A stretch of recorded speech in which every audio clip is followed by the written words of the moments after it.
নমস্কার, আমুদরিয়া নিউজে আপনাদের সকলকে স্বাগত। আমি ঋতু।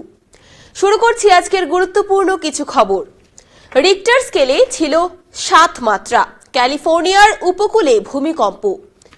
ভূমিকম্পটি আঘাত হানে স্থানীয় সময় বেলা 11:15টার দিকে। পরে বেশ কয়েকটি আফটার শকও হয়। প্রাথমিকভাবে উত্তর ক্যালিফোর্নিয়া এবং দক্ষিণ অরেগনের উপকূলবর্তী এলাকায় সুনামির সতর্কতা জারি করা হয়েছিল, তবে পরে অবশ্য সেই সতর্কতা তুলে নেওয়া হয়। সেখানে প্রায় 47 লক্ষ লোকের বসবাস। ভূমিকম্পের উৎপত্তি স্থল ছিল ক্যালিফোর্নিয়ার হুমবোল্ট কাউন্টির ফার্নডেল শহরের কাছাকাছি। শহরটি সান ফ্রান্সিসকো থেকে প্রায় 260 মাইল উত্তরে অবস্থিত। স্থানীয় কর্মকর্তারা বলেন, ভূমিকম্পের পর এখনো পর্যন্ত কোনো প্রাণহানি বা বড় ধরনের ক্ষয়ক্ষতির খবর পাওয়া যায়নি। এটি এবছরের মধ্যে বিশ্বব্যাপী সংঘটিত 7 মাত্রার মাত্র 9টি ভূমিকম্পের মধ্যে একটি। জানা গিয়েছে, ভূমিকম্পে ভবন বা অবকাঠামোর বড় ধরনের ধ্বংসযজ্ঞ ঘটেনি, তবে কিছু বাড়িতে সামান্য ক্ষয়ক্ষতির খবর সামনে এসেছে। ওই এলাকার কয়েকটি দোকানে তাক থেকে জিনিসপত্র পড়ে যাওয়ার ঘটনা ঘটেছে এবং অনেক বাসিন্দা কিছু সময়ের জন্য বিদ্যুৎবিহীন ছিলেন।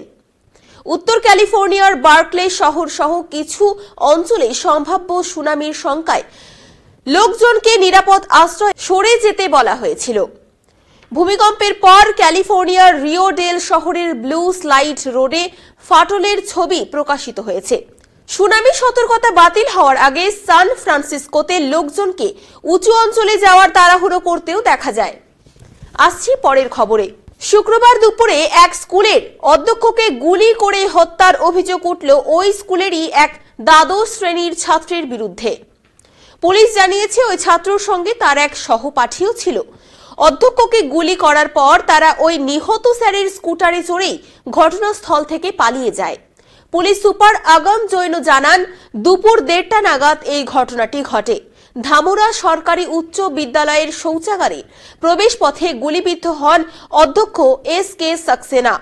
তার বয়স হয়েছিল 55 বছর। ঘটনাস্থলেই তার মৃত্যু হয়।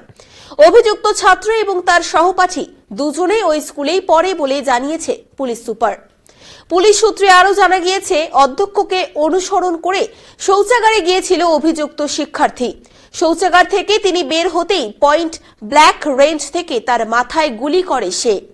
গুলির আওয়াজে স্কুলে আতঙ্ক ছড়ায়। গুলির শব্দ অনুসরণ করে অধ্যক্ষের অফিসে ছুটে যান অন্যান্য শিক্ষক ও স্কুলের কর্মীরা। শৌচাগারের বাইরে অধ্যক্ষকে রক্তাক্ত অবস্থায় পড়ে থাকতে দেখা যায়। পুলিশ গোটা ঘটনার তদন্ত করছে। আসছি পরের খবরে। মুক্তির 1 ঘন্টার মধ্যেই পাইরেসির কবলে পুষ্পা 2।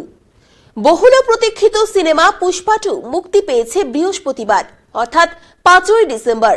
সুকুমার পরিচালিত আলোচিত সিনেমাটিতে জুটি বেঁধে অভিনয় করছেন আল্লু অর্জুন ও রশ্মিকা মান্দানা।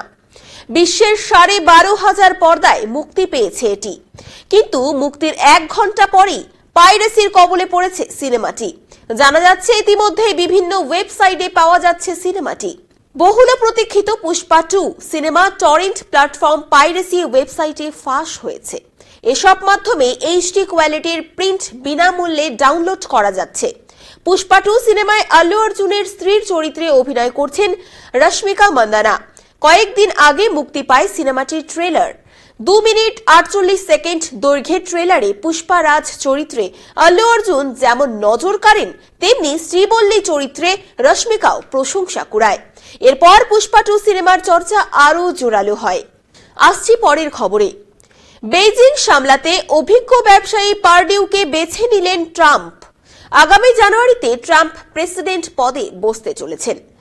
তীব্র অবিশ্বাস আর বাণিজ্যিক টানাপোড়েন নিয়ে চলতে থাকা দুই দেশের সম্পর্ককে দক্ষতার সঙ্গে পরিচালনার জন্য তিনি এই ব্যবসায়িক অভিজ্ঞতা সম্পন্ন সাবেক রাজনীতিবিদকে বেছে নিলেন। নিজের সোশ্যাল মিডিয়া প্ল্যাটফর্ম ট্রুথ সোশ্যালে দেওয়া এক পোস্টে ট্রাম্প বলেন, তিনি এই অঞ্চলে শান্তি বজায় রাখার পাশাপাশি চীনের নেতাদের সঙ্গে কার্যকর কর্মসম্পর্ক গড়ে তোলার কৌশল বাস্তবায়নে গুরুত্বপূর্ণ ভূমিকা পালন করবেন। আগামী জানুয়ারির 20 তারিখে প্রেসিডেন্ট হিসেবে দায়িত্ব নিতে যাচ্ছেন ট্রাম্প। এরই মধ্যে তিনি বলে রেখেছেন, বেইজিং যদি অত্যন্ত আসক্তি সৃষ্টিকারী মাদক ফেন্টানিলের পাচার বন্ধে পদক্ষেপ না নেয়, তাহলে চীনা পণ্যের ওপর অতিরিক্ত 10% শুল্ক আরোপ করবেন। নির্বাচনী প্রচারণা চলাকালে ট্রাম্প চীনা পণ্যের ওপর 60% বেশি শুল্ক আরোপের হুমকিও দিয়েছেন।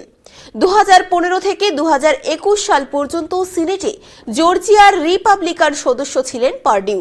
তার 40 বছরের ব্যবসায়ী জীবন। আগে তিনি হংকংয়ে থাকতেন। কয়েক দশক ধরে সাধারণত যুক্তরাষ্ট্রের বেইজিং দূতাবাসে সাবেক রাজনীতিবিদদেরই নিয়োগ দেওয়া হতো, কিন্তু 2021 সালে প্রেসিডেন্ট জো বাইডেন পেশাদার অভিজ্ঞ কূটনীতিক নিকোলাস বার্নসকে নিয়োগ দেন। পারডিউ মনোনয়নে আবার সেই ঐতিহ্য ফিরে আসার ইঙ্গিত দেখা যাচ্ছে। ট্রাম্প তার প্রশাসনের অন্যান্য শীর্ষ পদ চীনা বিরোধী নেতাদেরই মনোনীত করছে। এর মধ্যে সিনেটর মার্কো রুবিওকে পররাষ্ট্রমন্ত্রী পদের জন্য প্রস্তাব করা হয়েছে। ট্রাম্পের প্রথম মেয়াদে বেইজিংয়ে যুক্তরাষ্ট্রের রাষ্ট্রদূত হিসেবে আইওয়া অঙ্গরাজ্যের সাবেক গভর্নর টেরি বার্নস্টাডকে বেছে নিয়েছিলেন। বার্নস্টেড চীনের ব্যক্তিগত সম্পর্ক ব্যবহার করে বাণিজ্যিক উত্তেজনা সামাল দেওয়ার চেষ্টা করেছিলেন। তবুও দুই পক্ষ নজিরবিহীন এক বাণিজ্যিক যুদ্ধে জড়িয়ে পড়েছিল। এখন এই পর্যন্তই। পরবর্তীতে ফিরব অন্য খবর নিয়ে। ধন্যবাদ।